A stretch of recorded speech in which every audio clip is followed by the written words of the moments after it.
following podcast contains adult content. It is not suitable for minors, professional settings, or the faint of heart. Foreplay Goes South is open mic storytelling. Hosted monthly by Metanoia, attendees share their intimate, sultry, salacious tales. The stories you're about to hear are recorded live at Petra's in the historic Plaza Midwood, Charlotte, North Carolina. Whether or not you've been able to attend a live event lately, you may or may not know that I've been collaborating with the Flamingo Review, a burlesque troupe here in Charlotte, North Carolina. At my February and March live event, I gave away tickets to their Ides of March performance at the Visualite. And on May 17th, I'm going to do it again. So come on out to Petra's and check out some live storytelling, potentially win a pair of tickets to the Flamingo Review comic strip at the Visualite. Now let's hear some stories. Up first, I've got Laney gracing my stage for the first time.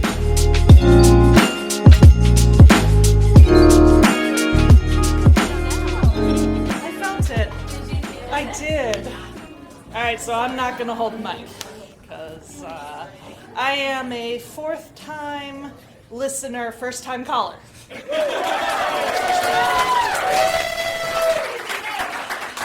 So I wanted to tell you about one of my favorite lovers. It's been about 4 or 5 years ago.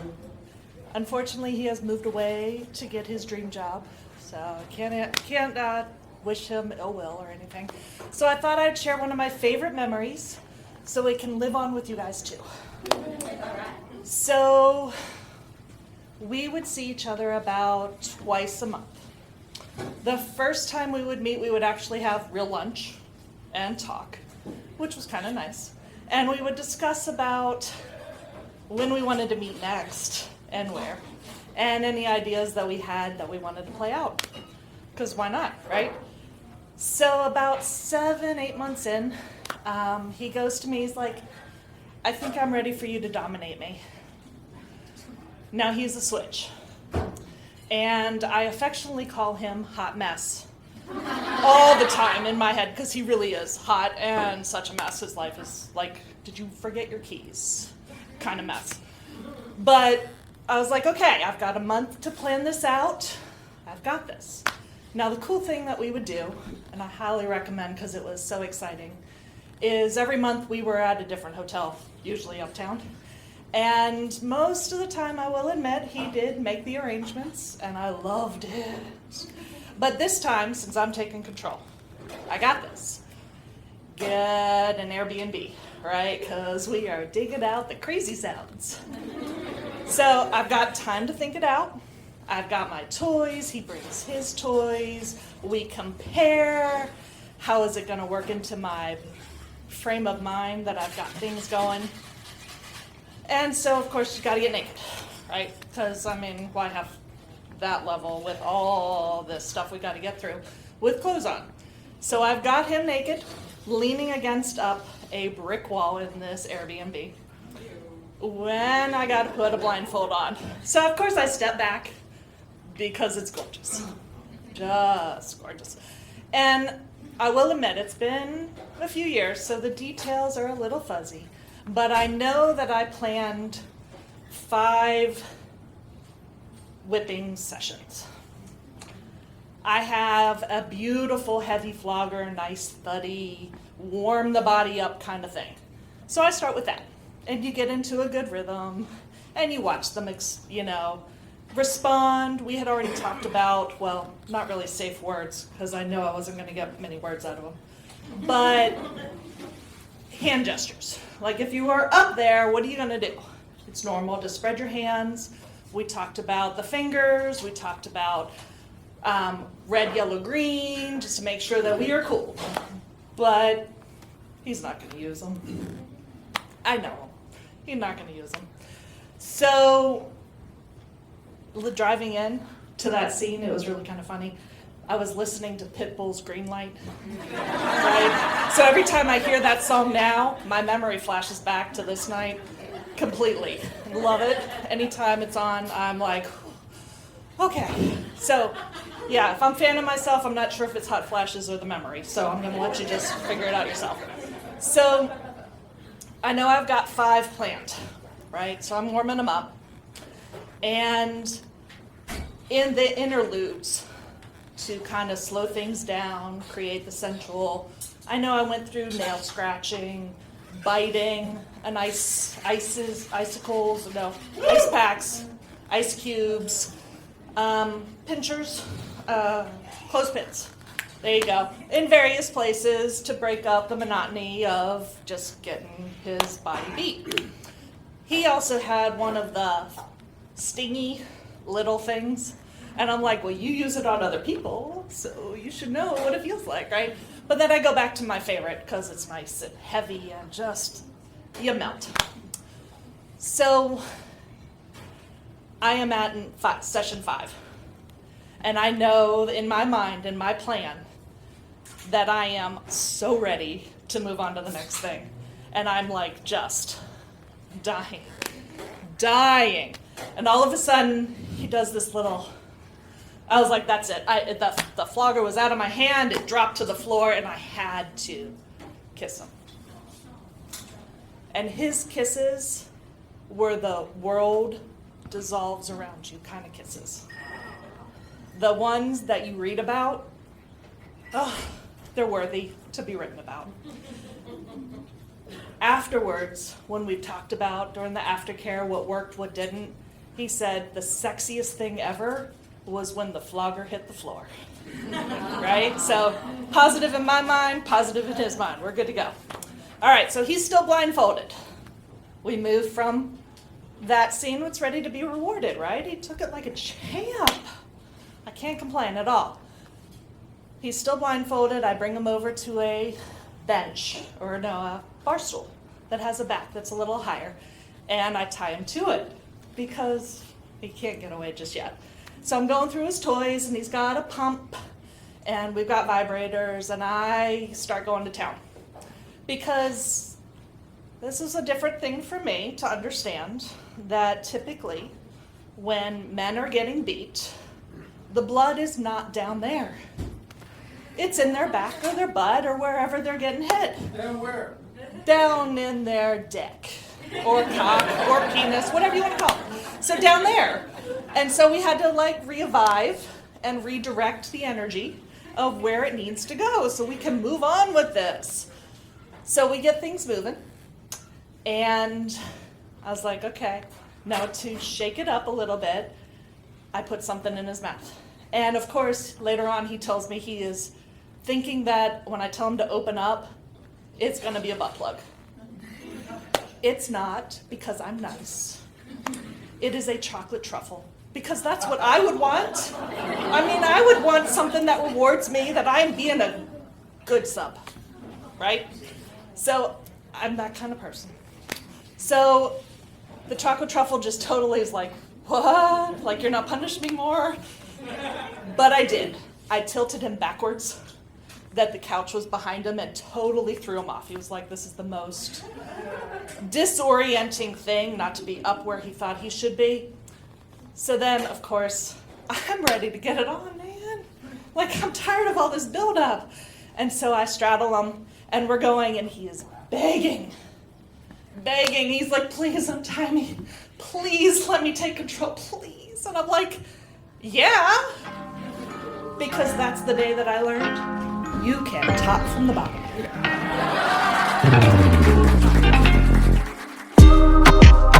In this next story, Jeff goes in his Wayback Machine to talk about familial expectations and their mishaps.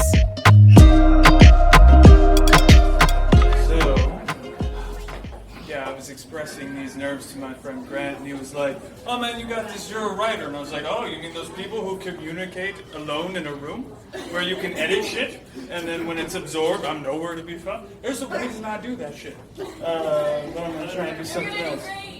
So, I was going to tell you, thank you. I was going to tell you about the first time I hooked up with a guy, but then I realized I don't have consent to tell that story. And I know there's We'll get why that won't work in a minute. Damn. Okay. All right. This story I'm going to tell you has less sex but blood, so it's pluses and minuses to everything. So, so I was over there, like, all right, well, as long as I can get consent, I can tell this story. So I was texting him, which is a weird subset of sexting I've never done before. I've sexted, not to brag, but not in that way. And I was like, I know we haven't talked in a few months, but how do you feel about me just like telling people about the time we hooked up? Probably about 30 people here. I think I'm not great at estimating crowd size. I was an English major, but about 30 people.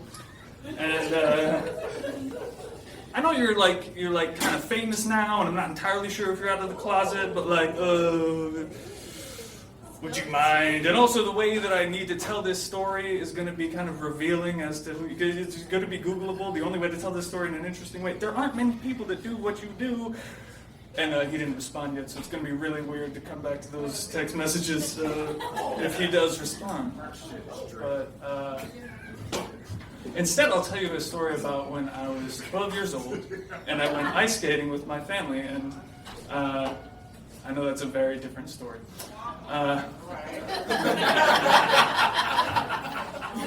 But Tell the Drake story. Yeah, it's Donald Glover.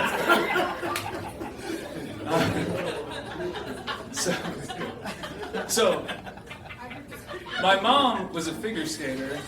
My mom was a figure skater in college, and I had only been skating like once or twice before, so I didn't really know how to skate. But we all went to this ice rink, and we went skating. What's that? Eastwood Mall? Yes. Oh.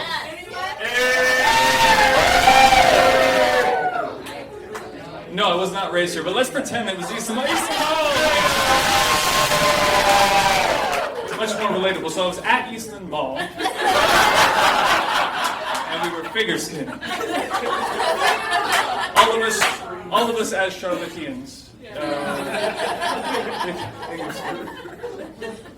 And you know, I'm managing it well enough, but I don't know how to fucking skate. You know, but my mom apparently thinks that like, well, I know how to do it. Like, it must be genetic. It's not genetic. You have to actually learn how to do a skill. It's not just like passed down. So after long enough of us skating, she figures now we can do some tricky shit. And we're holding hands in a line, and I'm at the end of the line. And she's like, we're gonna whip it. I'm like, I don't know what you're talking about. We're gonna whip it. I still don't know what you're talking about. You know, we hold hands, and then we just let go one at a time, and you just skate away from all of the other people. You know how to do that, right? I'm like, I have no idea. We're doing it too late. We're in it now. So I'm just, I let go of my sister's hand, and I try to skate away, and instead I fall onto the ice. Highly predictable to anyone who doesn't know that you don't just pass down skills genetically like that. So I fall, and then my sister skates over this general area. Oh! And I'm wearing wind pants, which aren't terribly protective. To be fair, I did not know I would need to protect this area while figure skating. It's a blade. We'll get there. Your participation is helping me get over my nerves, though, so thank you.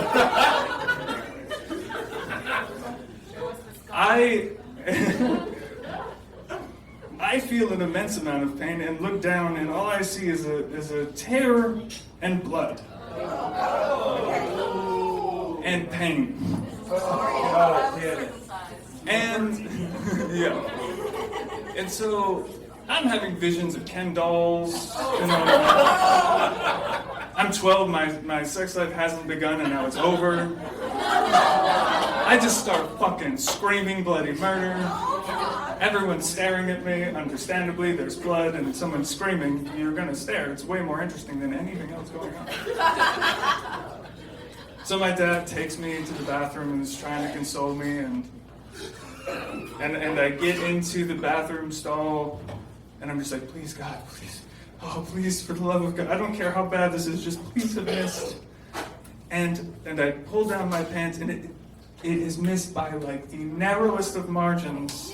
And I've never been so happy to be just so injured in my fucking life.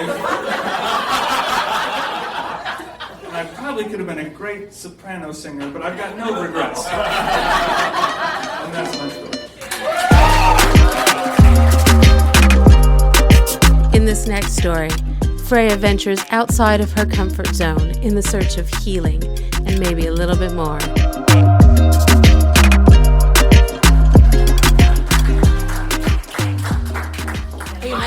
Are you make sure my parts are still where they're supposed to be, right? I missed your face and other parts. Yeah, I'm not tall enough for that one. So, hi. I'm Freya. You know, unlike some other stories earlier, I do fuck on the first date. Which is a lot about what the story is about.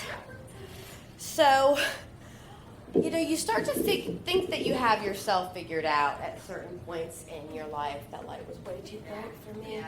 Yeah, it's starting to overstimulate me. Couldn't use my words anymore for a minute. Sorry. And you're like, yeah, this is what I am. And I figured out from a young age, I'm like, I'm a fucking dominant. I talked to my fucking high school sweetheart and let me peg him when I was 16. I'm like, yeah, that's what I am. I'm just thinking with my dick, right? That's been in my head all night, by the way. And that's pretty much how, like, my teenage years and my early 20s, like, and even, you know, later on in my life played out once polyamory became a thing that I knew was an option. I'm like, oh, yeah. And then you get to a certain point in your life, a couple of years ago, where I'm like, yeah, I've always dominant. That's what I am. That's the role that feels right for me. And a fucked up relationship with men. And then I lost my father to cancer. Now, my stepdad, but that's my fucking dad. My real dad's not my dad. Lost him to cancer. Went through divorce. It was this fucking toxic ass relationship for 15 years, and came out of it, and somehow the universe blessed me with my beautiful wife Gaia. We came back from that trip and that little waterfall experience, and that's when I told my now ex-husband to get the fuck out of my house, and I was done, and I wasn't going to be abused anymore, and it was over. And her and I got married last September.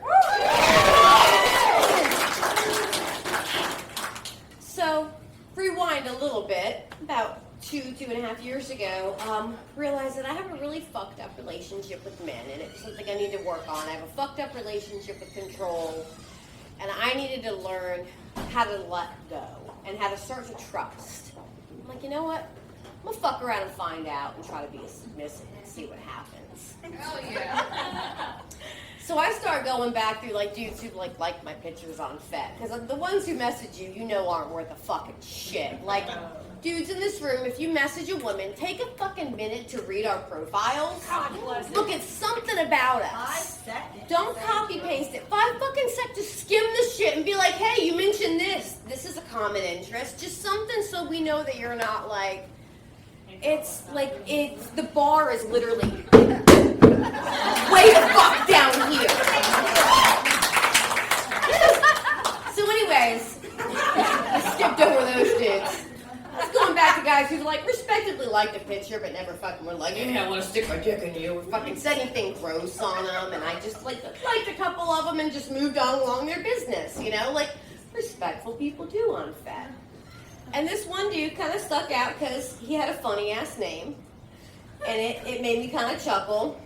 He also had a couple dick pics up, and it was nice, and my ex-husband's was not. So I was like, hey, you know, that looks like a difference, because, of course, my ex-husband had the one penis policy bullshit going on, too, so it'd been a minute.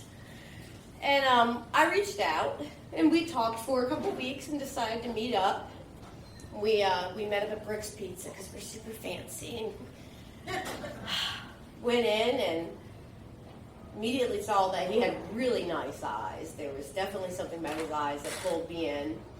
The date went really well. We had dinner, we had a couple drinks, the conversation was going well. We step outside into the porch, and it's fucking like November, it's cold.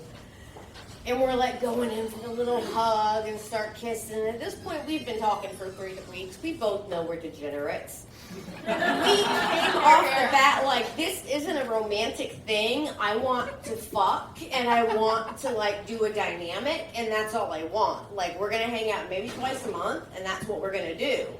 We're gonna do this dynamic thing, we're gonna fuck, and then that's it. We can be friends, that's cool, but we're not gonna be hanging out all the time and doing all the shit. Like, that's not what I want. I have my romantic relationship. We were both very upfront with each other. There was no bullshitting from the get-go. So we're out on the porch, and he starts kissing me, and I've got my hands down his pants because I'm a fucking slut, and I want to see if the picture matches there. And it does. And we come back in from the porch, and I go into the bathroom, and I text my wife. I'm like, I'm probably going to get this guy a blowjob in the parking lot, just so you know. And she's like, she said, I really want to suck his dick. yeah. Something along those lines. I was maybe feeling a little horny at the time.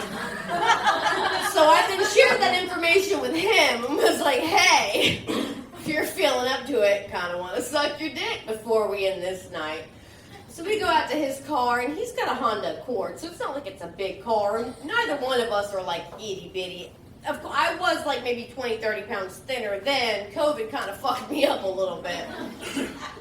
So we go in the car, and he's in the driver's seat, and I'm in the passenger seat, and I suck his dick, and he comes, and I'm thinking we're done, you know. And I'm like, hey, I got the fucking prize, and we're good.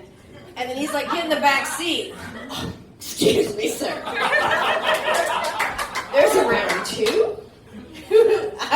I've been married to a man for 15 years. I didn't know there was such a fucking thing as round two.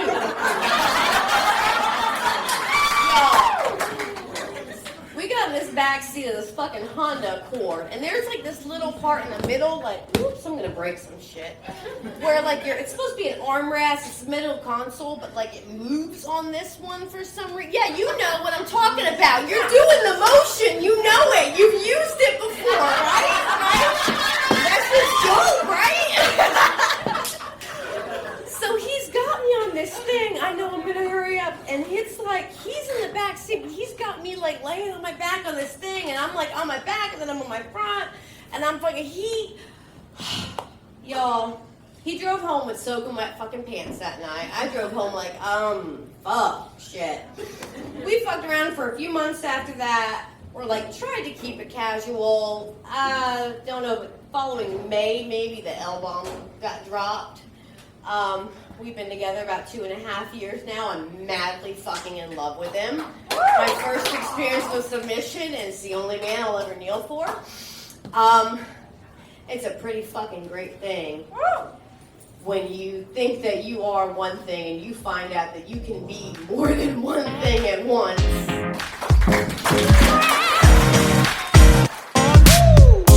Wrapping up this episode, Andrew tells a story about how he gets a little handsy, or maybe a little feetsy. So, okay, I told this story last time I was here, which was like before the whole world ended, so I don't think any of y'all actually heard that, so, okay.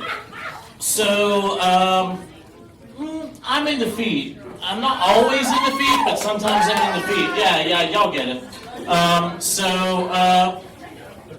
This must have been like 4, 5, 6 years ago. I don't even remember.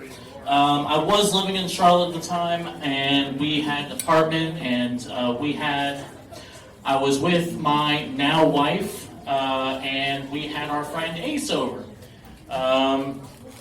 And we were just hanging out, you know, having some drinks, watching like cartoons or something, probably Archer, maybe Jackie Chan Adventures, I don't really remember, but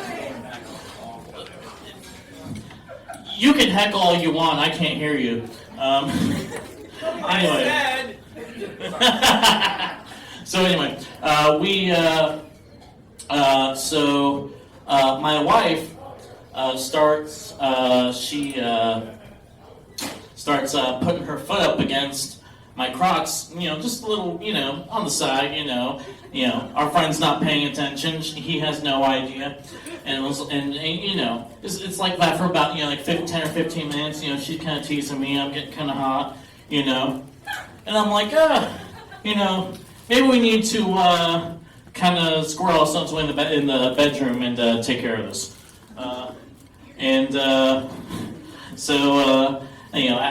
We're literally on our phones, it's like, hey, can we just can we sneak away for a real quick minute?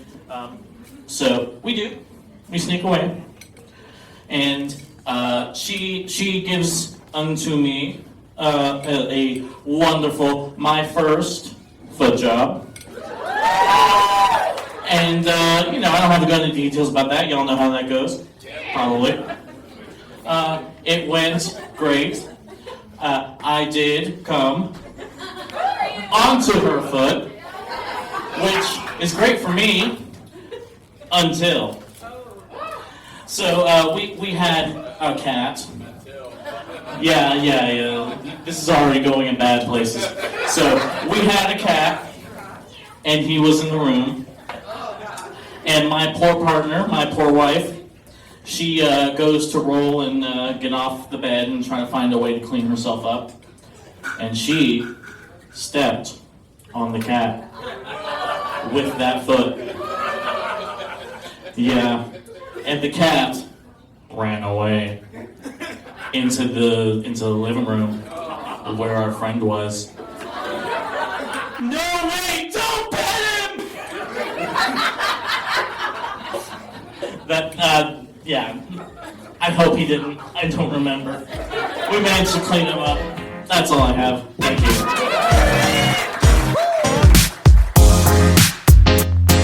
This episode of Foreplay Goes South podcast was recorded and produced by event host and podcast creator Metanoia.